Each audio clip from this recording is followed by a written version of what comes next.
இந்த கான் சிட்டி எனக்கு வந்து இந்த மாதிரி படங்கள் நான் பண்ணதே இல்லை. ஏன்னா அவ்வளோ அருமையான அந்த துரைராஜ், ஹாரிஸ் ஜெயராஜ் தெரியும் இவங்களுக்கு, ஹாரிஸ் துரைராஜ் என்னை அப்ரோச் பண்ண விதமே வேறு. வந்துட்டு சும்மா நான் எப்பவுமே இந்த புதுசாக வர்றவங்களுக்கு ப்ரையாரிட்டி தரும், புது டைரக்டர். ஏன்னா அவங்க வந்தால் தான் இண்டஸ்ட்ரி நல்லா இருக்கும் அப்படின்ட்டு. இவர் வந்தார், இந்த அப்ரோச் பண்ண விதம் வேறு. இதுங்க அவங்க கேரக்டர். அப்புறம் யாரெல்லாம் இருக்காங்க, ஏன்னா முதல்ல நான் கேட்குறது ப்ரொடியூசர் யார். ஏன்னா இன்றைக்கெலாம் படம் யார் வேணால் ஸ்டார்ட் பண்ணிடலாம், ஆனால் அதை கொண்டு வந்து தேட்டர் வரைக்கும் சேர்க்கறதுக்கு தம் இருக்கணும். அது இருக்குதா, யார் பார்ப்பது? அதுவும் நானேன்னாரு. பார்த்தா 5 அடியில் தான் இருக்கிறாரு. இவ்வளோ பயங்கரமான ஆளாக இருக்கிறார் அந்த ஆள் அப்படின்ட்டு. சரி ஆர்டிஸ்ட் லிஸ்ட் சொல்லுன்னா பாபு எல்லாரையும் யோகி பாபுலாம் இருக்கும்போது அப்புறம் எதுக்கா நான் இவ்வளோ இது எடுப்பியா நீ அப்படின்னா. ஏன்னா அதில் டெய்லியில் 100லேருந்து 150 பேர் என்னோட ஒரு சீன், எனக்கும் அந்த அர்ஜுன் தாஸ்க்கும் இருக்கிற காம்பினேஷனே, அப்புறம் இந்த அருள்தாஸ், இந்த 3 பேருக்கு 150 பேர் வேணும். இது ஜூனியர் ஆர்டிஸ்ட். இதெல்லாம் பண்ணுவானா இந்த ஆள்? கேட்ட சம்பளத்துக்கும் ஓகேன்றார், கேட்ட அட்வான்ஸும் தூக்கிட்டோமான்னு வச்சுனா டேபிளில். கிடுகிடுன்னு ஆயிடுச்சு, எடுக்கலாமா வேணாமா, சரி எடுத்துட்டேன். ஏன்னா பெரிய அட்வான்ஸாக கொடுத்தான், அதனால் லாபக்குன்னு எடுத்துட்டு நேராக பண்ணேன். ஏன்னா நம்மளை விட 4 மடங்கு கொடுப்பான், 10 மடங்கு கொடுப்பான் யோகி பாபுக்கு. அப்போ யோசிச்சு கணக்கு போட்டேன், கொஞ்சம் வெயிட் பார்ட்டி தான், அங்கே போய் பார்க்கலாம் அப்படின்னாக்க உண்மையிலேயே அந்த மாதிரி எடுக்கிறாங்க. ஐயோ ஆச்சரியம் பட்டேன். தைரியம் அதுதான், தில்லு, அந்த டைரக்ஷன் என்னன்னா அவனே எல்லாமே one mind show and nice. அந்த டிஓபி கூட பார்த்தீங்களே, என்னது ஃபாக்ஸியா பவுன்சியா, அந்த ஃபாக்ஸி இங்கே தான் அந்த பேண்ட் ஷர்ட் போட்டு முழுசாக வரான். அங்கே வரும்போது பிக்கினியில் தான் வருவான், எல்லாமே திறந்து கிடக்கும்.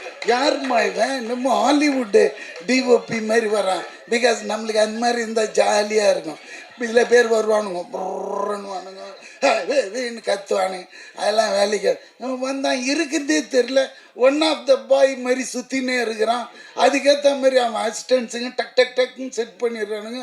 இந்த துரைராஜ்கிட்ட இன்னொரு ஸ்பெஷாலிட்டி என்னன்னா, என்ன எடுக்கணுமோ அதை மட்டும் எடுத்து அழகாக அனுப்பிச்சி விட்டுடுவான். சார் நீ கிளம்பிடலாம், என்னை ஒரு நாள் முன்னாடியே பேக்கப் பண்ணி அனுப்பிச்சிட்டான். தம்பி நல்லா யோசிச்சுக்கோ, வேறு எதுனா இருக்கேன், எதுவுமே கிடையாது. இல்லைப்பா எனக்கு ஒரு ஃபேமிலி கேம்லி பேக்ட்ராப், ஐயா அதெல்லாம் இந்த படம் கிடையாது. திஸ் இஸ் கான் சிட்டின்னா. தாடி கான் சிட்டின்னா உனக்கு என்னன்னு தெரியுமா? தெரியாது. இது எடுக்கிறது எழுதுறது, உல்டாவாக எழுதி விட்டுறது, அதே பொழப்பு. கான் சிட்டினா மோசமான சிட்டி. அது உள்ளே என்னெல்லாம் நடக்குதுன்றது.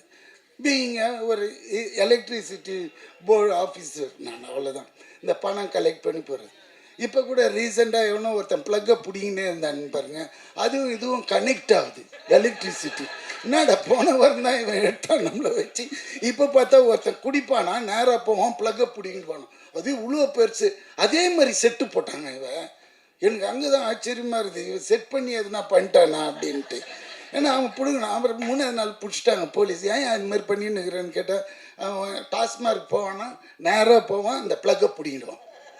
ஏன்னு கேட்டதுக்கு அடிச்சு குறிச்சிட்டாங்க. என்னன்னு சொல்லியிருக்கேன், நான் சொன்ன பார்ட்டிக்கு இவங்கெல்லாம் ஓட்டு போடல, இவங்க எப்படி கரண்டில் ஜாலியாக தூங்குறது?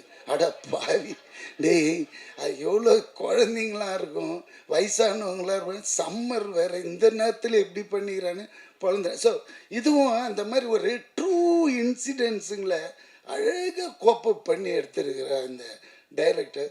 கண்டிப்பாக அதாவது சொன்ன டைமில் முடிஞ்சு திடீர்னு ஒரு ஃபோன் கால் போன வாரம், சார் படம் வந்து அடுத்த வாரம் ரிலீஸ். ஷாக்கு. ஏன்னா இதுமாரி படங்கள்லாம் வந்து அப்படியே நின்று போயிடும். ஆனால் இது கொண்டு வர்றான் பாருங்க, அங்கே தான் ஆயிடுச்சு. தம்பி உன்னோட பேக்ட்ராப் என்ன பண்ணாக்க அசிஸ்டன்ட்றான், ஈபின்றான், எதுவுமே சரியில்லை, எல்லாமே நெகட்டிவாகவே விழுது மார்க்கு. புரியுதுங்களா? ஏதாவது ஒரு வசதிப்பா அப்படியே ரொம்ப கஷ்டப்பட்டு தான் வந்தேங்க லைஃப்பில். ஐயோ இப்போ அவ்வளோ இதுவாக இருக்குது அப்படின்னு நம்மளுக்கே பாவம் தோணுது. ஆனால் நல்ல ட்ரீட்மெண்ட்டு, நல்லா வருவார். அதே மாதிரி ஏன்னா இந்த டிஓபியை வச்சு நான் சொல்கிறேன். ஏன்னா எனக்கு அதிகமாக மற்ற டெக்னீஷியன்லாம் தெரியல. அதே மாதிரி இந்த நேரத்தில் டிஓபின்னும் போது எனக்கு இன்னொரு ஞாபகம். நான் இன்ட்ரடியூஸ் பண்ணி என்னோடய படம் விண்ணை தாண்டி வருவாயில் மனோஜ் பரமஹம்சா. அவர் வந்து இன்னைக்கு தமிழ்நாடு அரசாங்கம் தொலைக்காட்சி நிறுவனத்தோட தலைவராக போட்டதுக்கு நான் சிஎம்க்கு ரொம்ப ஹாப்பியாக ஃபீல் பண்ணுறேன். அவருக்கு ரொம்ப இது ஏன்னா இந்த மாதிரி கேரக்டரை கண்டுபிடிச்ச அந்த போஸ்டிங் போடுறாரு பாருங்க, அதுதான். ஏன்னா ஃப்யூச்சரில் வந்து இல்லை நிறைய டிஓபிஸ் வருவாங்க. ஏன்னா அவன் வந்து very strong and very straight forward fellow அந்த மனோஜ் பரமஹம்சா. ஐ யூஸ் டு கால் இம் மாஞ்சான்ட்டு. ஏன்னா மாஞ்சானா எப்படி இருக்கும், காத்தாடியில் மாஞ்சா கயிறு பார்த்துருக்கீங்களா, போட்டிங்கன்னா பறக்குன்னு கை ஏமாந்திங்கன்னா கை நறுக்குன்னு போயிடும். அந்த மாதிரி ரொம்ப ஸ்ட்ரிக்ட்டு, ரொம்ப இது எல்லாருக்கும் சொல்லி தருவோம். இன்றைக்கி இருக்கிற டெக்னாலஜி இது கரெக்டான இடத்துல அவரை போட்டிருந்தாங்க. அது இன்றைக்கி பார்த்த நியூஸில் ரொம்ப ஹாப்பியாக இருந்து அதையும் இங்கே சொல்லணும்னு நினச்சேன், அதையும் சொல்லிட்டேன்.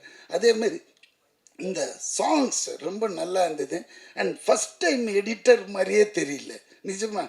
ஆண்டனி அளவுக்கு கிளாஸ் இருக்குது எடிட்டர், ஆண்டனி அளவுக்கு நிஜமாகவே. ஏன்னா இப்போல்லாம் படம் பார்க்கறதுக்கு நீங்கள் என்ன தான் பண்ணாலும் இவங்க ப்ரெஸ் கொண்டு போய் சேர்த்துருவாங்க என்ன பண்ணோம் இது எப்படிலான்ட்டு. பட் இருந்தால் கூட கண்டென்ட்டு இருந்தால் கூட அதில் இருக்கிற ரா மெட்டீரியல் யாருன்னு பார்ப்பாங்க. அந்த காலத்திலலாம் நம்ம பார்ப்போம், ஃபாக்ஸ், வார்னர் பிரதர்ஸ்னால் கண்ணை மூடிட்டு டிக்கெட் எடுத்துகிட்டு உள்ளே போய் படம் பார்ப்போம், இங்கிலீஷ் படங்கள், ஹாலிவுட் ஃபிலிம்ஸ். ஏன்னா அவங்க சும்மா கை வைக்கணும். இப்போல்லாம் இங்கே எப்படி பார்ப்பாங்கன்னா இதில் யார் ஆர்டிஸ்ட்லாம் இருக்காங்க. அப்படி பார்த்தீங்கன்னா இந்த வடிவுக்கரசி அம்மா, பாபு, அப்புறமா இந்த இவர் அர்ஜுன் தாஸ், அப்புறம் இவரெல்லாம் செம குணச்சித்திர நடிகராக போக வேண்டியது. அப்படி மூஞ்ச காய்ச்சி இப்படி கசக்குனாலே இந்த அருள் எதிர இருக்கிறவன் குடல்லாம் பிறண்டுடும். அந்த மாதிரி நடிகராக இருந்தாலும் நிஜமாவே கேமராமேன்லாம் கீழே விட்டுட்டு ஓடிடுறான் அந்த ஃபாக்ஸி. இவர் கத்துக்கு நல்லா பேச பசங்க அப்படின்னு இல்லை அண்ணே அது கரெக்டாக வர மாட்டேன், அவன் திருப்பி வரணும் இப்படி. அது மாதிரி இங்கே போய் நில்லுன்னா ஒரு 4 கொஸ்டின் கேட்பார் அவர், எதுக்கு என்ன அங்கே நிற்க சொல்கிறேன் அப்படின்னு. அந்த மாதிரி பயமுறுத்தவர் இது. அது மாதிரி ஐயோ அண்ணாச்சி என் கூட காம்பினேஷன் இல்லை இதில் பண்ணியிருக்கீங்களே, வெரி குட். அண்ணாச்சி கலக்கு வேறு நிஜமாக. அவர் கூட வேறு ஒரு படம் பண்ணியிருக்கேன், இன்னும் அது வரல இல்லை, வராது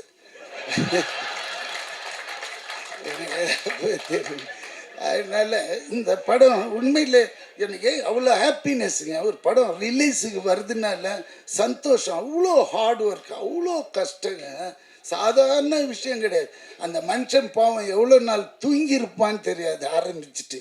ஏன்னா இந்த படம் வருமா வர அப்படி தான் இன்றைக்கி இருக்குது நிலைமை.